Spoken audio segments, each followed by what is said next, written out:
그러므로 무엇이든지 남에게 대접을 받고자 하는 대로 너희도 남을 대접하라. 이것이 율법이요 선지자니라. 아멘. 읽어주시기 바랍니다.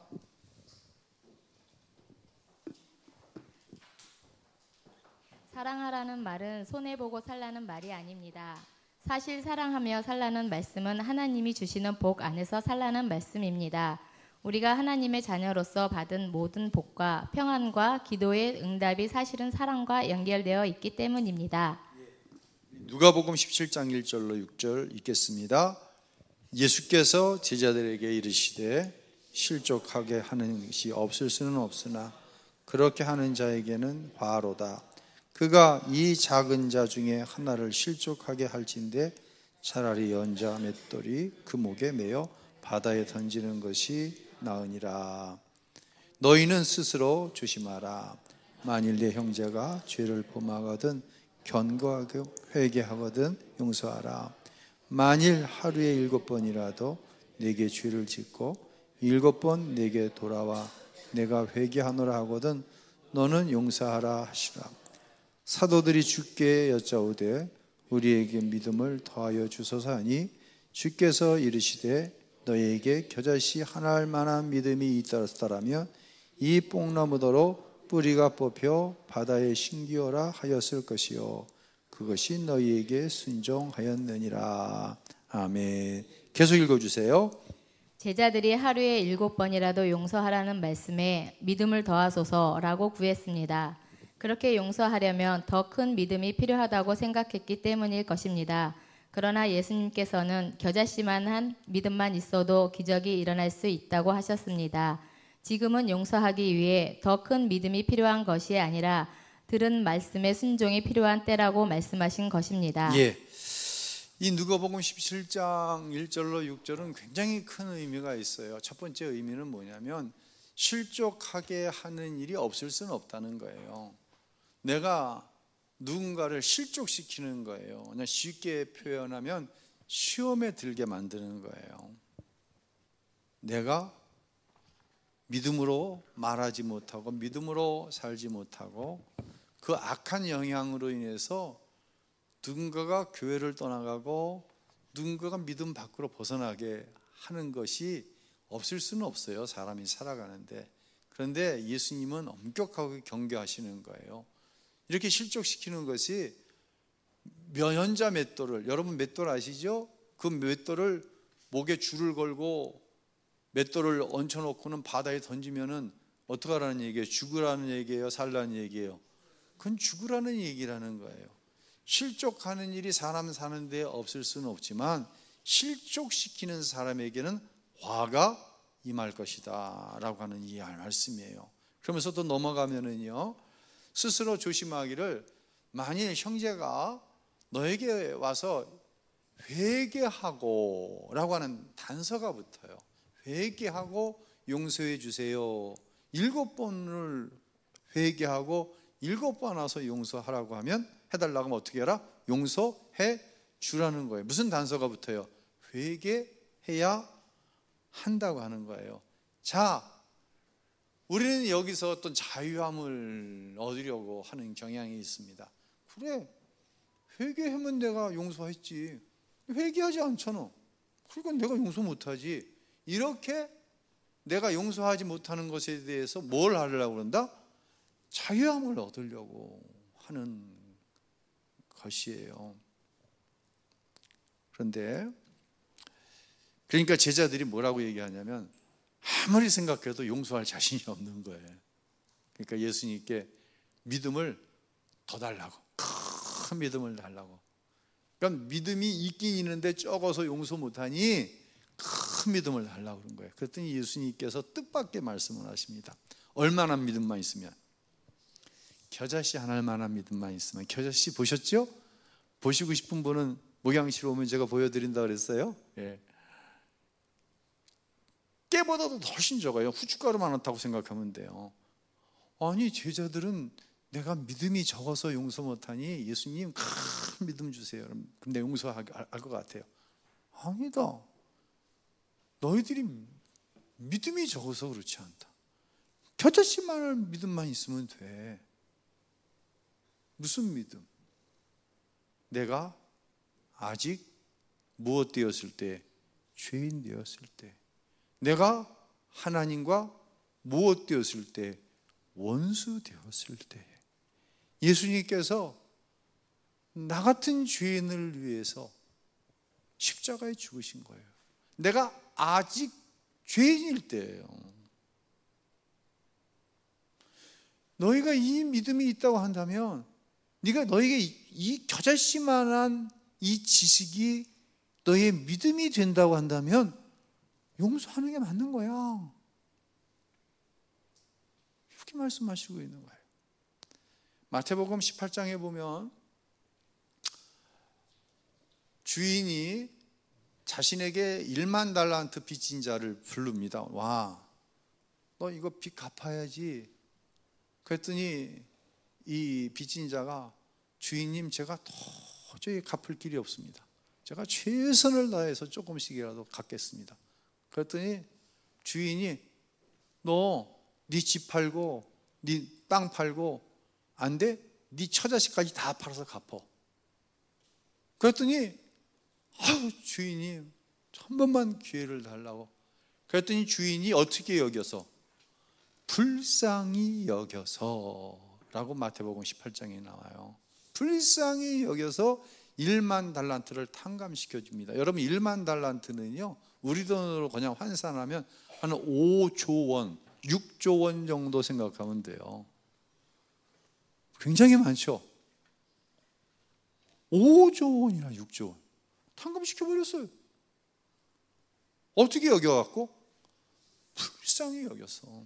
그랬더니 얼마나 기뻐요. 나 자유 얻었네, 너 자유 얻었네. 길거리로 나갔는데 자기에게 100데나리온 빚진 사람이 지나가는 거예요. 그래서 100데나리온은 우리나라 돈 한 1,000만 원 정도 돼요. 1,000만 원 빚진 거 커요.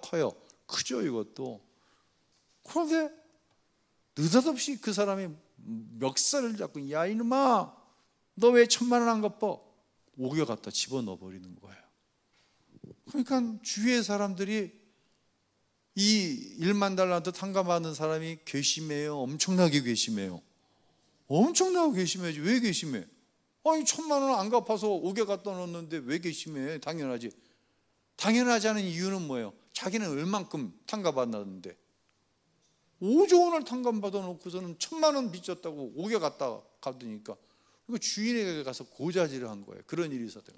주인이 화가 나가지고, 불러와, 야 임마, 내가 너 1만 달란트를 탕감시켜 주는데 아니 100데나리온 안 갚는다고 옥에 가둬? 이걸 당장 그냥 옥에 가둬 버려라. 그리고 예수님이 마태복음 18장 35절에 보면 이런 말씀을 하십니다.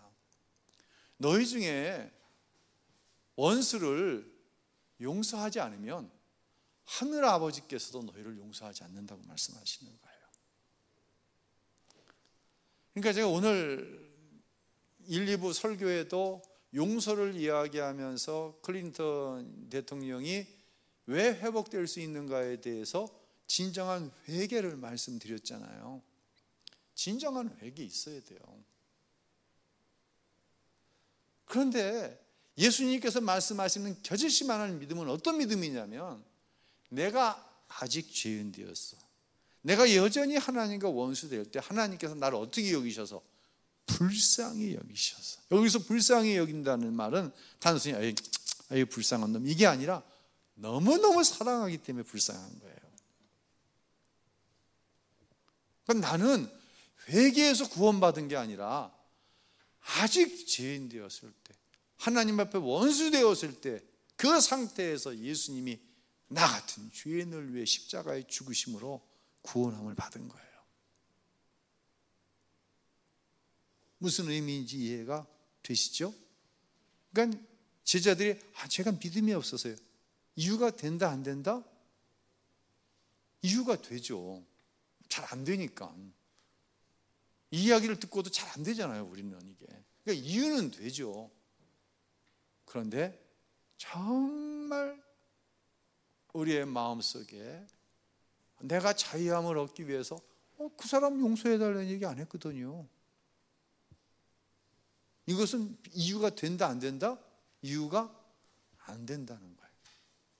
이건 철저히 양방향에서 생각해야 되는 거예요. 죄 지은 사람은 진정한 회개가 있어야 되고, 예수님의 십자가의 은혜로 말미암아 용서함 받고 구원받은 우리에게는 그 믿음이 있다고 한다면 용서해야 하는 것이라는 거예요.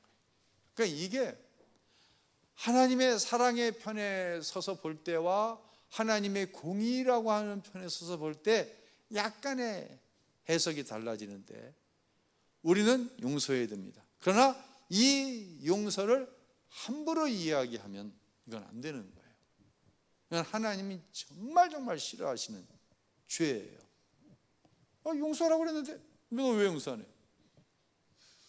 내 편에서 해야 될 거, 너의 편에서 해야 될 게 확실하게, 구별이 아니죠. 이게 확실하게 우리 안에 주어져야 된다는 거예요. 자, 계속 한번 읽어보세요. 만약 당신에게 기적을 행할 수 있는 믿음이 있다면 그 기적을 영혼을 구하고 용서하고 사랑하는 데 사용하겠습니까? 혹시 원수의 머리 위에 벼락을 내리게 하지는 않을까요? 엘리사는 자기를 조롱하는 아이들 42명을 죽게 만들었습니다. 사랑이 없으면 믿음의 능력은 결코 바르게 나타날 수 없습니다. 예, 엘리사를 뭐라고 애들이 조롱했죠? 대머리라고. 여러분, 저 조롱하시면 안 돼요. 큰일 나. 안 되는 거예요. 엘리사가 순간적으로. 자, 계속 읽어주세요. 한 장애인 선교 단체에서 여어 간사가 자기소개를 하는데 아주 인상적이었습니다. 자신에게는 날카로운 분석력과 분별력, 판단력, 그리고 깔끔하고 정확한 계산 능력이 있다고 했습니다. 한마디로 유능한 사람이라는 말입니다. 그리스도인이 어디서나 유능하다고 인정받는 것은 대단히 중요한 일입니다. 그러나 무엇보다도 가장 인상적인 소개는 그녀에게 모자란 듯 넉넉한 푼수 같은 웃음이 있다는 것이었습니다. 그러면서 만일 자신에게 날카로운 분석력, 분명력, 판단력, 깔끔한 계산 능력만 있다면 외롭고 소외된 이들이 도무지 위로받지 못했을 것이라고 웃으며 말했습니다. 그는 자신이 푼수 같은 웃음을 가지게 된 것은 예수님의 사랑을 체험한 이유라고 하였습니다. 당신에게도 푼수 같은 웃음이 있습니까? 다 같이 푼수 같은 웃음 한번 웃어볼까요?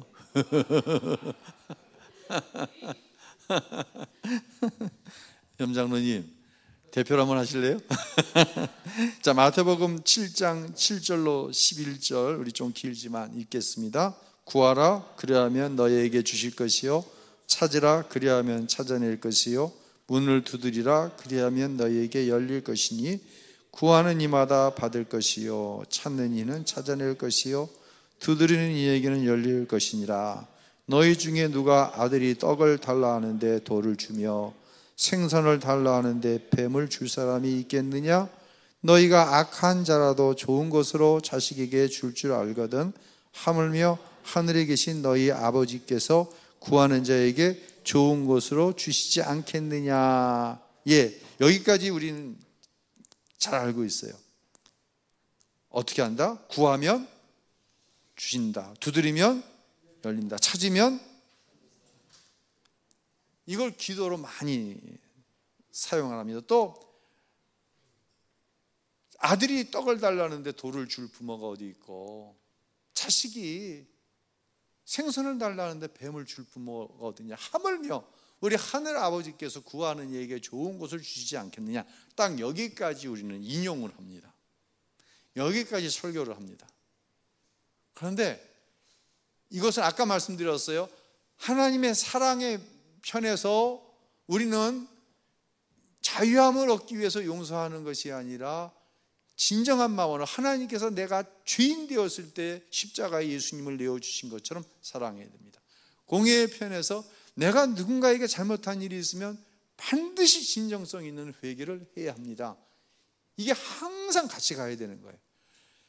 11절만 가면 안 돼요. 7장 12절 우리 다 같이 한번 읽어보도록 하겠습니다. 그러므로 무엇이든지 남에게 대접을 받고자 하는 대로 너희도 남을 대접하라. 이것이 율법이요 선지자 아니라. 11절에 끝나는 게 아니에요. 남에게 대접을 받고자 하는 데를 어떻게 하라? 대접하라는 거예요. 용서를 받기 원한다면 어떻게 하라는 얘기예요? 용서하라는 거예요. 그런데 이미 우리는 용서 받았어요, 안 받았어요? 용서 받았어요. 다시 말씀드립니다. 우리 은혜, 사랑 이야기를 하는데 항상 뭐와 같이 가야 된다? 하나님의 공의와 같이 가는 거예요. 또 반대로 하나님의 공의만 이야기하고 따져들 것이 아니라 사랑으로 외과 의사가 공의를 가지고 칼을 대서 악한 부분을 잘라냈습니다. 그러면 꿰매고 상처가 회복될 때까지 기다려주는 사랑이 필요하다는 거예요. 이게 항상 같이 굴러가는 거예요. 누가 이런 마음을 우리에게 주셔야 돼요? 도덕적이고 윤리적인 성품의 것 같은 절대로 안 돼요. 이건 우리에게 성령께서 주시는 성품이에요. 자, 우리는 흔히부터 읽어주세요. 우리는 흔히 이 말씀을 황금률이라고 부릅니다. 그런데 이 말씀은 앞에 나오는 구하라, 찾으라, 두드리라는 말씀과 연결되어 있습니다. 하나님께서는 우리의 기도에 응답하시기 전에 우리가 다른 사람의 요구에 대해 어떻게 응답하는지를 보고 싶어 하십니다. 만일 우리가 다른 사람의 도움과 요구에 기꺼이 응답한다면 하나님께서도 기쁜 마음으로 우리 기도에 응답하실 것입니다. 그러나 많은 사람이 하나님께서 자신의 기도에 관심을 가져주시기를 바라지만 정작 자신은 다른 사람의 필요에는 관심을 갖지 않습니다.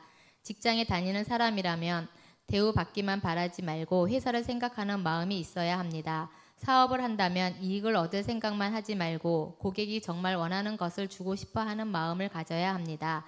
특별히 어려운 상황에 처한 사람을 만나면 그 사람의 어려움을 헤아리고 실제적인 도움을 줄 수 있어야 합니다.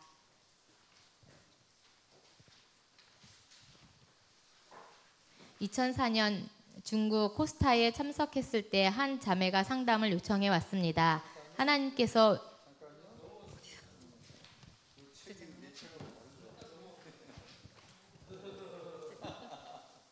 우리가 하나님께 용서받는 것도 같은 원리입니다.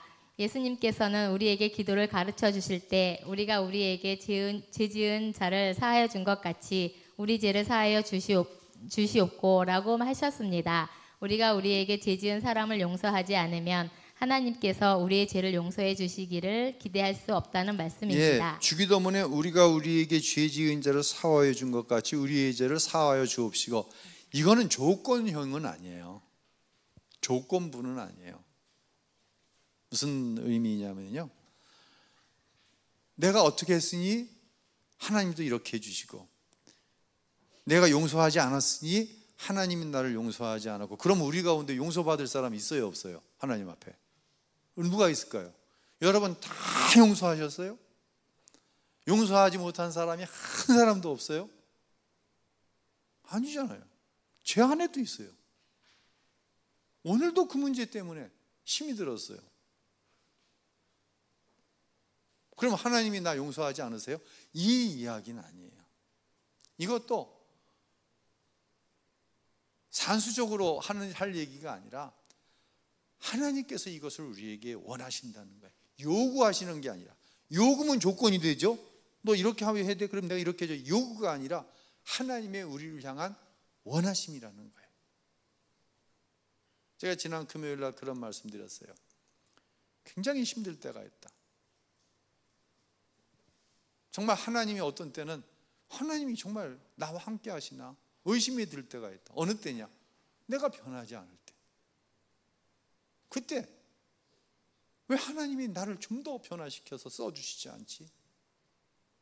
하나님 살아계시다고 한다면 날 더 변화시킬 수 있잖아.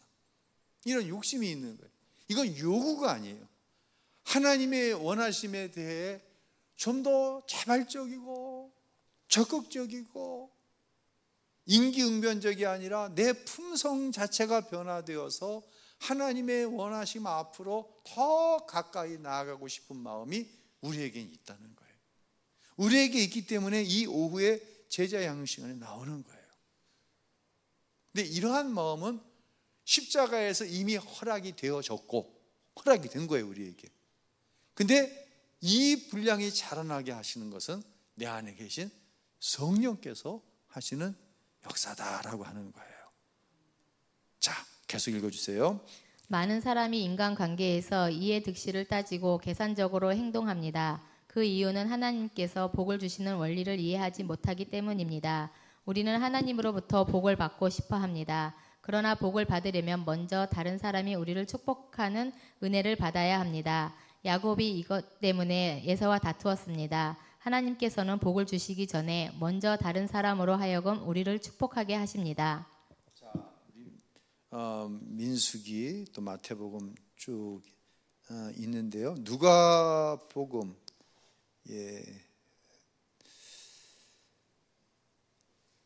출애굽기 20장 12절 좀 올려주시겠어요? 예, 읽겠습니다. 내 부모를 공경하라. 그리하면 내 하나님 여호와가 내게 준 땅에서 내 생명이 길리라. 여러분, 원수 사랑하는 게 힘들어요? 가족 사랑하는 게 힘들어요? 어떻게 힘들어요? 이 질문 좀 난해하죠.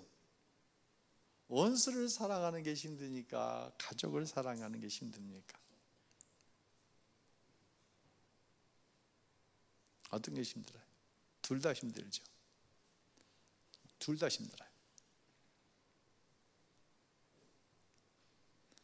여러분 가족 사랑하십니까?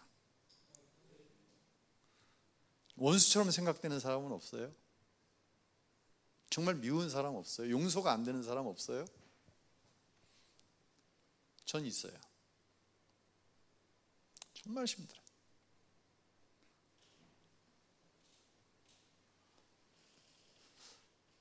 제가 원수처럼 생각하는 사람은 없는 것 같아요. 근데 가장 거기에 가까운 사람, 제 가족 중에 제 마음속에 그런 게 있어요. 내 부모를 공경하라? 당연한 것 아닙니까?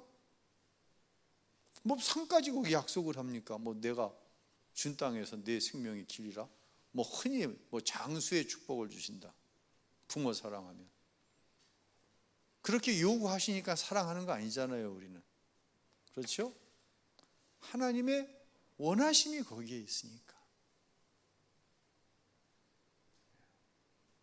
하나님이 그것을 원하셔. 하나님이 기뻐하시는 것이 나에게 있어서 가장 커다란 기쁨이야. 내가 하나님을 기쁘시게 할 수 있다? 와, 정말 멋있어. 정말 최고야. 이게 안 된다는 것이죠.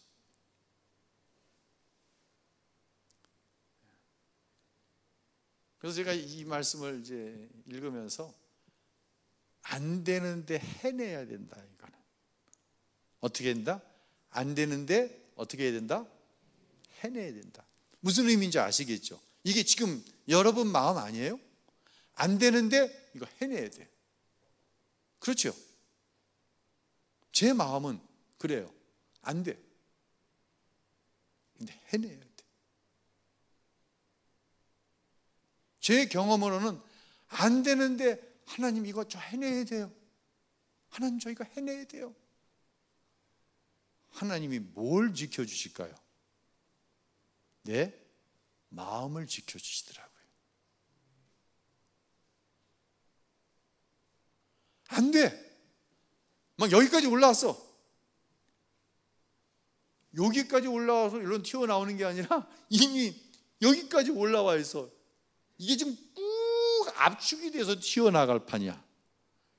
이러면 얼마나 악한 말이 튀어나가겠어요. 그렇죠? 얼마나 하나님 기뻐하시지 않는 말이 튀어나가겠어요. 여기서 찰랑찰랑 넘치면 그까짓 거야. 일반적인 사람들 하는 만큼 여기까지 차올라서 압축이 돼서 푹 누르면 이게 기가 막힌 말이 나오는 거예요. 하나님 저 이 상황이에요. 근데 그럴 수 없잖아요. 하나님 저 해내야 돼요. 하나님 기뻐하시는, 이해하고 용서하고 사랑해내야 돼요. 근데 나는 돼, 안 돼? 나는 안 돼요. 나 안 되는 거 아시잖아요, 하나님. 하나님 저 이거 해내야 돼요. 그때 하나님이 내 마음을 지켜주시더라는 거예요. 내 생각도 지켜주시더라는 거예요. 내 입에서 어떤 이야기가 나왔습니다. 나도 나에게 기대하지 않았는데 하나님께서 내 입에 온유한 말을 통해서 그 사람의 죄에 대해서, 그 사람이 누군가의 목에 연자맷돌을 메운 것에 대해서 온유하게 이야기하는 거예요. 아까 그런 얘기했죠. 아이들이 엄마는 말은 어떤데? 아유, 뭐 불편한 얘기는 빨리 잊어먹네. 엄마 말은 어떤데? 옳은데. 뭐가 나쁘다? 기분이 나쁘다. 여기까지 눌려서 악한 말이 나가야 되는데 하나님이 내 생각을 지켜준다. 해내야 돼요. 하나님 해내야 돼요. 도와주세요. 내 마음과 생각을 지켜서 말이 나왔는데 옳은데 기분 나쁜 게 아니라 기분 나쁜 말을 했는데 온유함이 느껴지는 거예요. 분명히 나는 지금 기분 나빠. 여기까지 찼어. 기분 나쁜 말을 했는데 상대방이 듣기에 참아주고 온유하다고 생각하는 말이 나오는 거예요. 이것이 제가 하나님께 기도하는 바고 여러분이 하나님 앞에 구하는 바이죠. 자, 부산에서 목회할 때부터 읽어주세요. 부산에서 목회할 때의 일입니다. 어느 날 교회 로비가 시끄러워 나가 보았더니 경찰관이 행여자 한 사람을 끌고 나가고 있었습니다. 그는 욕을 섞어가면서 소리를 질렀습니다. 교회가 이래도 되냐? 도와달라고 온 사람을 경찰을 불러 끌어내는 것이 교회냐? 그는 잔뜩 술이 취해 있었고 교회 사무실에 와서 오랫동안 행패를 부렸습니다. 이런 일이 종종 있었습니다. 이렇게 밖에는 할 수 없었던 교회 관리 집사나 사무원들이 고충을 이해할 수 있었습니다. 그러나 그 행여자의 외침은 쉽게 제 귀에서 사라지지 않았습니다. 그래 이것이 교회가 아니다. 교회는 예수님의 몸인데 예수님이라면 어떻게 하셨을까? 그때 예수님이 하신 말씀이 떠올랐습니다. 지극히 작은 자 하나에게 한 것이 곧 내게 한 것이라. 결국 이 일로 인하여 교회는 행여자 급식소를 시작했습니다. 식사를 하는 분들이 점점 늘어나서 200명이 넘게 매일 아침을 먹으러 오기도 했습니다. 그런데 오히려 이 일로 부산제일교회가 재정적인 복을 많이 받았습니다. 2004년 중국 코스타에 참석했을 때 한 자매가 상담을 요청해 왔습니다. 하나님께서 외도로 어머니와 자신을 버리고 간 아버지를 용서하라는 마음을 주셔서 너무나 괴롭다는 것입니다. 그뿐 아니라 아버지를 찾아가서 사랑한다고 말하라고 하셨다는 것입니다. 자매는 눈물을 글썽이며 꼭 그렇게까지 해야 하느냐고 제게 물었습니다. 그때 하나님이 주신 마음이 있었습니다. 자매에게 용서하라는 메시지를 주신 것은 자매를 힘들게 하라는 것이 아니라 앞으로 만나게 될 형제와 사랑의 관계를 준비하라는 뜻입니다. 아버지를 용서하지 못하면 자매는 사랑하는 형제에게 말할 수 없는 고통이 될 것입니다. 그 자매는 통곡하며 울었지만 아버지를 용서하라는 하나님의 말씀이 진정한 사랑임을 깨달았습니다. 예, 하나님께서 우리에게 주시는 마음이 있어요. 근데 바로 되지는 않더라고요. 예, 누구를 용서해라. 내가 잘못 들었나? 하나님, 제가 잘못 들었죠. 또 말씀하시는 거예요. 용서해라.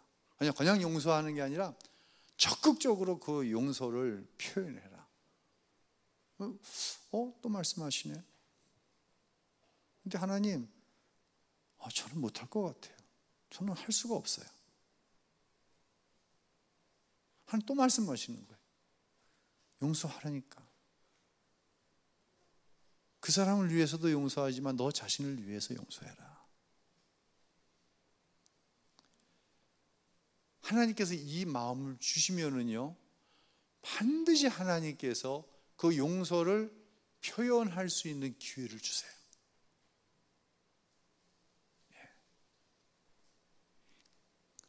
내 마음의 상태는 어떤 상태예요? 하나님, 나는 할 수 없는 거 아시잖아요. 그런데 해내고 싶어요. 하나님께서 말씀하신 그대로 해내고 싶어요. 그럼 하나님께서 반드시 그 기회를 주세요.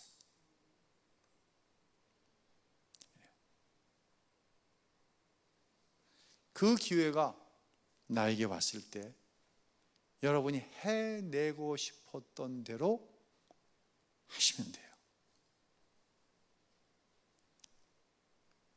용서하는 게 아니라 오히려 미안하다고, 좀 더 빨리 당신을 찾아오지 못한 것이 미안하다고. 이때 거기에 화해의 역사가 나타나는 것이죠. 하나님께서 인생이 범죄한 이후로, 낙원에서 쫓겨난 이후로 하나님께서는 계속 선지자들을 보내주셨어요. 회개하라고, 하나님만 바라보라고. 이게 하나님의 오래 참으심이에요. 때로는 하나님께서 북이스라엘을 멸망하게 하시고 남유다를 멸망하게 하시고, 그 멸망의 과정들을 통하여서 또 이스라엘이 통째로 가나안에서 쫓겨나 전 세계를 유리방황하는 것을 통하여서 우리가 하나님 말씀대로 살지 못할 때 어떤 일이 있다고 하는 것을 늘 들어서 알고 있잖아요. 하나님 말씀대로 제가 살지 못하는 거 하나님 아시잖아요. 근데 해내고 싶어요. 사모하는 것이죠. 용서, 똑같은 원리라고 하는 거예요. 여러분, 내 결심으로 절대로 못해요.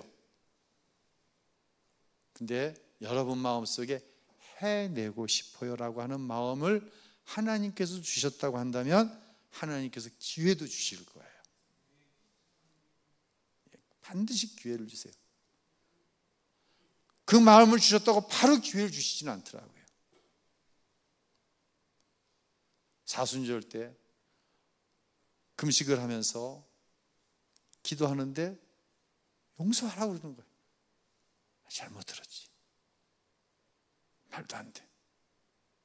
지금 와서 내가 용서한다고 한다면 그 사람이 맞고 내가 틀린 게 되는데 하나님 그렇게 못해요. 다음에 사순절이 됐어요. 또 한 끼씩 금식하면서 기도하는데 똑같은 음성을 주시는 거예요.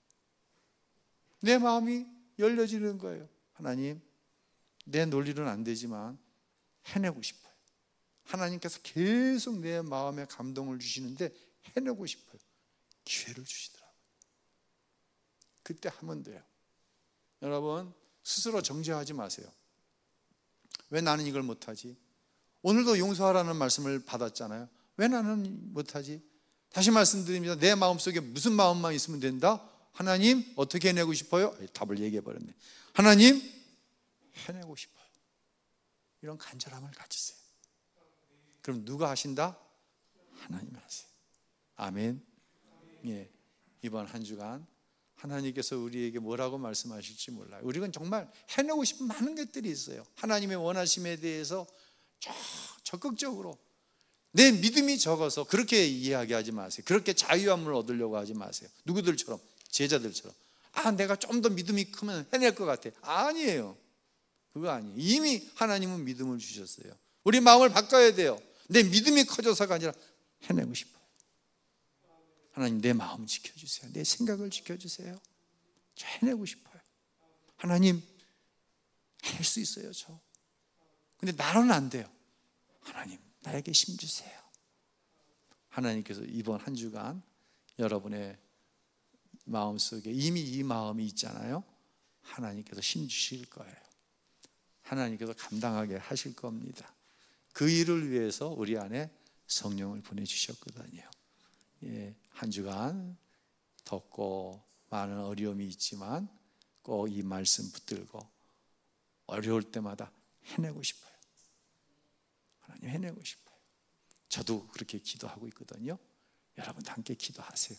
하나님이 반드시 기회를 주시고 하나 되어지는 은혜의 역사를 허락해 주실 줄로 꼭 믿을 수 있기를 주님의 이름으로 부탁을 드립니다. 우리 찬양합니다.